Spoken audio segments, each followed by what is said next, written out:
Hello all. ఈ వీడియోలో M4M motive for murder movie review అయితే తెలుసుకుందాం. రీసెంట్ గానే లయన్స్ గేట్ ప్లే లోకి అయితే స్ట్రీమింగ్ వచ్చింది. తెలుగు మూవీనే. రన్ టైం అయితే 1 అవర్ 40 మినిట్స్ అయితే ఉంటుంది. స్టోరీ ప్లాట్ విషయానికి వచ్చేస్తే సింపుల్ స్టోరీ లైన్ భయ్య. ఎప్పుడు చూస్తున్న సీరియల్ కిల్లర్ స్టోరీ లైనే. ఒక సీరియల్ కిల్లర్ అయితే ఉంటాడు, కొన్ని మర్డర్స్ అయితే జరుగుతుంటాయి, అది కూడా ఒక ప్యాటర్న్ లో అయితే జరుగుతుంటాయి. మరి ఆ సీరియల్ కిల్లర్ ని ఎలా పట్టుకున్నారు ఏంటన్నది మీరు ఈ మూవీలో చూసి తెలుసుకోవాలి. ఇక ఓవరాల్ గా నాకు ఎలా అనిపించింది అంటే, మీరు తమిళలో చదివే ఉంటారు, రీసెంట్ గా చూసిన వర్స్ట్ మూవీస్ తో పోల్చుకుంటే ఇది చాలా బెస్ట్ భయ్య.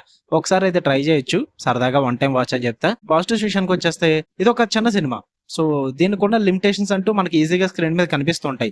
బట్ వాళ్ళు తీసుకున్న కాన్సెప్ట్ కి తగ్గట్టుగా, సీరియల్ కిల్లర్ కాన్సెప్ట్ కి తగ్గట్టుగా వాళ్ళకున్న లిమిటేషన్స్ లో అనవసరమైన సోది పెట్టుకోకుండా స్టోరీకి స్టిక్ అయ్యి జస్ట్ 1 అవర్ 35 మినిట్స్ లో మొత్తం స్టోరీ అంతా ముగించేస్తారన్నమాట. నాకు అది బాగా వర్కౌట్ అయింది. అనవసరమైన ల్యాగ్ ఉండదు, అనవసరమైన లవ్ ట్రాక్లు ఉండవు, సాంగ్స్ ఉండవు, ఏముండవు. లాస్ట్ సినిమా అంతా అయిపోయి ఒక సాంగ్ వస్తుందిలేండి, అది స్కిప్ చేసుకోవచ్చు మీరు, దాని గురించి పెద్ద ఆలోచించక్కర్లేదు. బట్ మూవీ చూస్తున్నంతసేపు మాత్రం అన్వాంటెడ్ స్టఫ్ అయితే ఏం లేదు భయ్య. నాకు అది చాలా బాగా వర్కౌట్ అయింది చెప్పాలంటే. ఎక్కడ కూడా ల్యాగ్ అనిపించలేదు. మూవీ కూడా జస్ట్ 1 అవర్ 35 మినిట్స్ లో అయిపోవడం వల్ల క్రిస్పీ రన్ టైం ఉంది.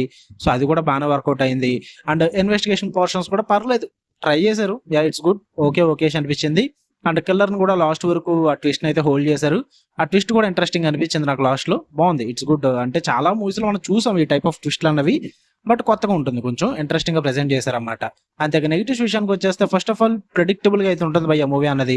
చాలా సీరియల్ కిల్లర్ మూవీస్ కానీ సిరీస్లు కానీ మనం ఏదైతే చూసామో అదే వే ఆఫ్ టెంప్లెట్ అయితే ఉంటుంది, కొత్తగా అయితే ఉండదు అనమాట. అండ్ అలాగే సీరియల్ కిల్లర్ మోటివ్ కూడా అంత ఇంప్రెసివ్ గా అయితే అనిపించలేదు. ఇది టైప్ ఆఫ్ సేమ్ ఉంటుంది, ఇంకా సేమ్ ట్విస్ట్లు. నేను తమిళ్లో చూసాను ఒక సిరీస్ కి సంబంధించి, నేను దాని పేరు అయితే రివీల్ చేయను, మళ్ళీ మీకు కూడా అదే గుర్తొస్తుంది కాబట్టి. సో నాకైతే ఇంకా యాజ్ ఇట్ ఈస్ అదే దింపేశారు అనిపించింది. ఆ క్లైమాక్స్ లో విలన్ మోటివ్ కానీ అదంతా కూడా అదొక్కటని చెప్పిన, ఇంకా ఇలాంటివి చాలా ఉన్నాయి అనమాట. సో అది కూడా బిగ్గెస్ట్ నెగిటివ్ అని చెప్తాను నేనైతే. సో దానివల్ల ట్విస్ట్లు ఈజీగా ప్రిడిక్టబుల్ అయిపోయి అంతగా ఎఫెక్ట్ అవ్వలేదు. ఆ మోటివ్ కూడా అంతగా వర్కౌట్ అవ్వలేదు, నాకైతే అది నచ్చలేదు అసలు. అండ్ కొన్ని చోట్ల మధ్యలో మూవీలో జరిగే ఇన్వెస్టిగేషన్ సీన్స్ కానీ, అండ్ మెయిన్ గా హీరో ఇన్వెస్టిగేషన్ కి, అండ్ అలాగే తన వైఫ్ రాధా అని చెప్పేసి ఒక జర్నలిస్ట్ ఉంటుంది, తను కూడా క్రైమ్ ఇన్వెస్టిగేషన్ అయితే చేస్తుంటది అనమాట వాళ్ళ సైడ్ నుంచి.